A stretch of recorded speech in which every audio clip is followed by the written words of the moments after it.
Tak jo, rýchlo sa zbalím a vypadnu. Dobré ráno, paní doktorka. Dobré ráno. Mám pro vás dobré zprávy. Dneska si a sami už můžete odvést domů. Jediné vlastně, co musíte udělat, je vypísat pár papírů a to je všechno. Samozřejmě, když se zobudí, nech se naněkuje, uděláme přehlídku, vypíšete papíry a můžete jít domů. A na chodbě čeká policajtka a chce s vámi promluvit, takže ji pošlu donútra. Dobré. A děkujeme. Ale děkujem já samozřejmě. Dobré ráno. Dobré ráno. Dobré. Jmenuji se White Blacky a jsem tu kvůli výslechu vás a vaší dcery. Takže bych byla rada, abyste mi to všechno vysvětlili a já vám pak povím věci. Dobré, takže to je dokonalý plán. Já se nemůžu posrat. A taky mě neposere. To se postarám. Tak jo, musím rychle vypadnout odsud. Teď vám řeknu, co se bude dít s Mantis. Poprosím, abyste mi neskakali do řeči, pak se mě můžete ptát. Takže vaše dcera je podezřelá ještě z dalších 2 vražd. Na tom místě jsme našli její chlop, takže jsme si jistí, že to udělala ona.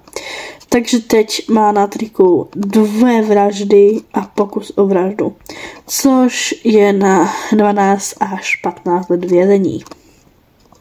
A Aiket má ty psychické problémy, nemají, možná jich má hodně velký, to určí potom poradce, když ji zajmeme, tak to určí potom ten psycholog, ale nejspíš to bude asi na vězení. Když se to zhorší v tom vězení, až pak půjde na psychiatrii. Takže tak. Pane bože. Já vím, je to šok. Ale ráda bych ještě řekla, že když jsem Mantis a sami pokusal zabít, pokusí se o to znova.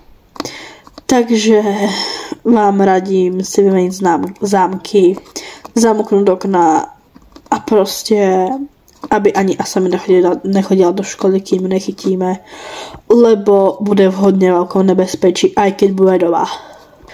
To jsou moje rady. Když Mantis zatkneme, hned vám dáme vědět. To bude ode mě všechno.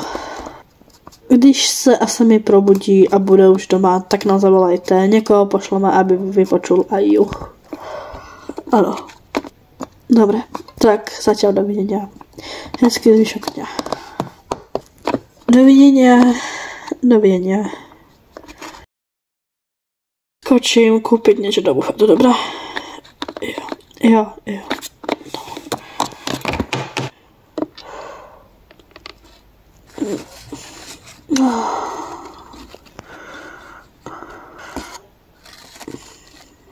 A samý broučku, jak ti je? Celkom dobré, jenom mě trochu bolí hlava a celé tělo, ale jinak dobré. Zavolám doktorku. No.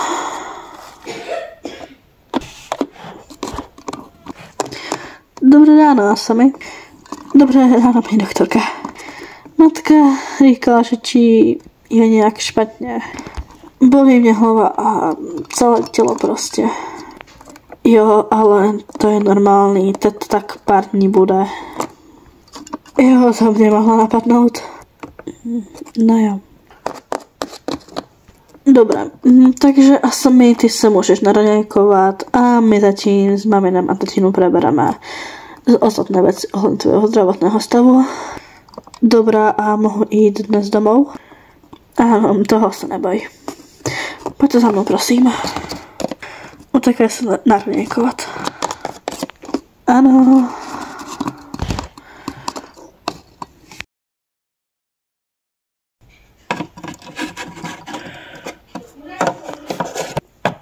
Tohle je tvůj nový pokoj, není to sice nic moc, ale zatím to ujde. Zbytok nábytku budeme samozřejmě ještě dokupovat. Jo, mami, to je mi jasné. Dobré. Dojdi pak na snídaní, no, spíš na oběd. Ano. A mami, co bude z Mantis? Bročku, to je na další povídání, je to... Já sama jsem z toho vyděšená. Tak mi to prosím řekni, prosím, mami. No, víš. Ano, mami. Co si mám o tomhle já sakra myslet? Já sama nevím.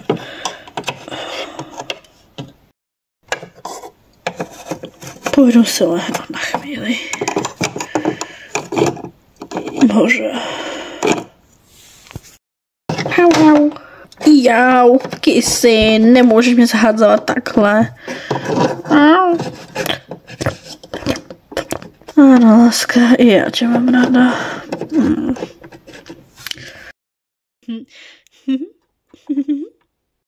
Radost si urobit ty úlohy.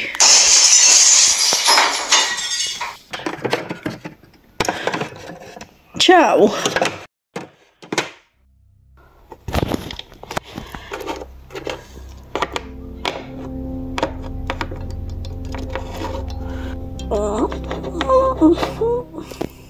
Aha, čuduje se, že už seš hore.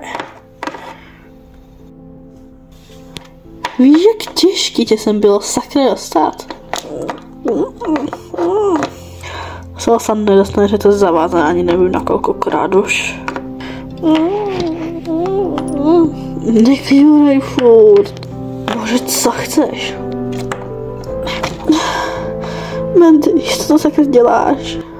Teď to jsem já, sami. Vzpomínáš, tvoje sestra sakra nikdy bych ti neublížila. Neublížila, to určitě. Je to tvoje vina, že teď trčíš. Je to tvoje vina, že já jsem trpěla. Teď budeš trpět ty. Ty, já netuším, o čem to mluvíš. Už jsem trpěla dost, budeš prostě trpět ty. Já fakt nevím, o čem mluvíš, co jsem ti sakra způsobila. Že mě chceš zabejt. Kvůli tebe teď po mně jde policia. A když mě najde, půjdu do vazby. Pokusila si se mě zabejt. Za to já nemůžu.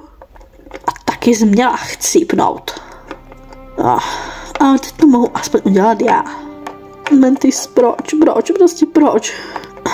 Proč? Všichni tě milují a mě nikdo nesnáší. Mantis, to není pravda. Vzpomeň si na všechno dobrýho, co jsme se spolu prožili. Všechno dobrýho i zlýho.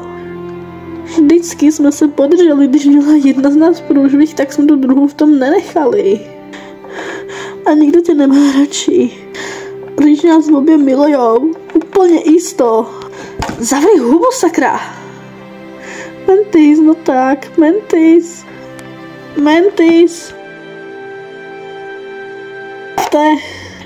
Jako vážně na ten pitomý bus právě ujel před nosem a... Co jsou to za pečopáci, že ujedou nám před nosem přímo, když k tomu běžíme. Ježíši, další 2 hodiny pečím, za mě nechce. Jsem po chorobě. Je -5 a voda má -10. A ty chceš, abych tam lezla? Jo. Mantis, ne. No tak tam půjdeš nedobrovolně. Co prosím? Tak mi řečil, víš, o tom toho člověka vůbec jsme. Na jaký stránce vůbec jsme? Máš úlohu zájmy? Ne. Máš úlohu ze slovenčiny? Ne. Bunny! Co takhle děláš? Vypadni, hned! Ty vytáhni mobil a já budu tajně pozorovat, než se tam člověka neví. Zavři kurva hubu! Už tě mám plný zuby. Dneska chcípneš prostě. Mantis, prosím. No tak, prosím, vzpomeň si, Mantis. Tohle malo ostrý. To jsem povedala.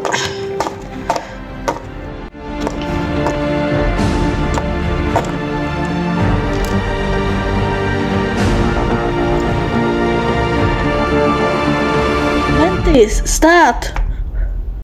Máme tady už 12 hodin.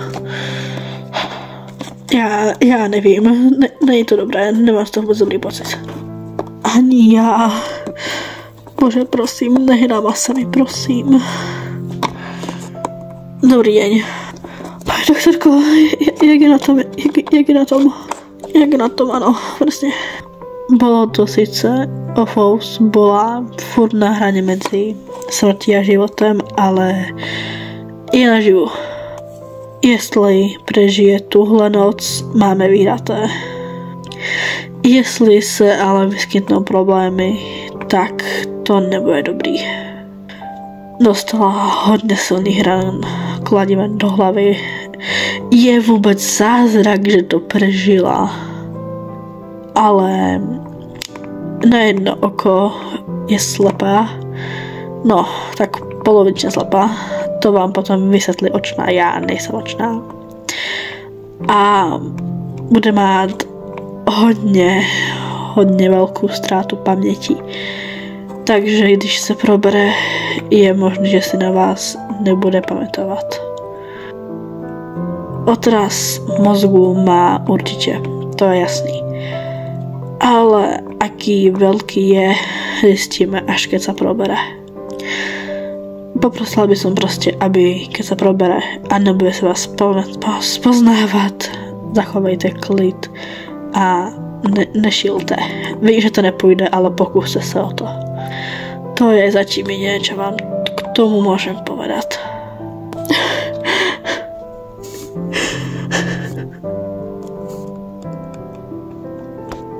Opravdu mě to mrzí. Zatím dovidenia.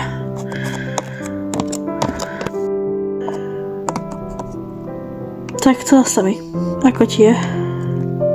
Hodně blbě.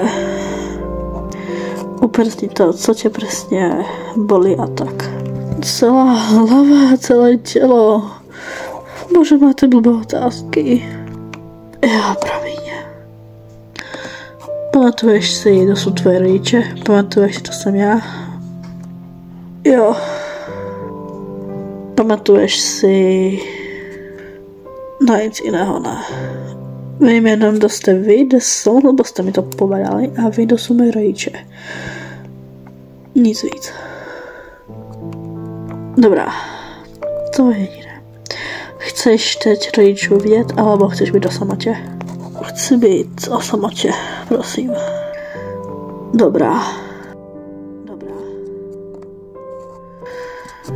Za chvíli přijdu a zkontroluji tě podrobněji.